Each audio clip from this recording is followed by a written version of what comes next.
Hello, my name is Olli Voges.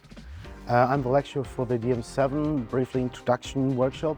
We're talking about possibilities that this little desk is offering us, including recording, including all mixing strategies, talking about buses, talking about matrices.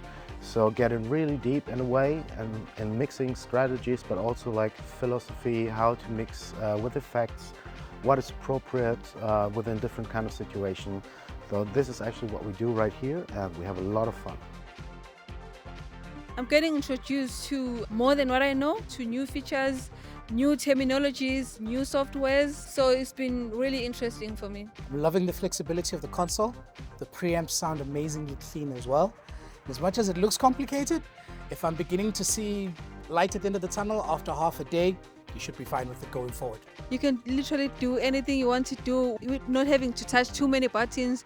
But after today's presentation, when we dove deeper into the disc, I'm astonished, to be honest, at the amount of features, in fact, the amount of premium features that they have in a disc. I had really blast doing workshops in Johannesburg, in Cape Town, in Durban. I think we'll do this again.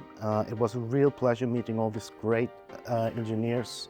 We had so great talks. Africa is really beautiful. Hope to do this again. Thank you, Yamaha. Thank you, Stage Audio Works. And you know what? This job is just amazing.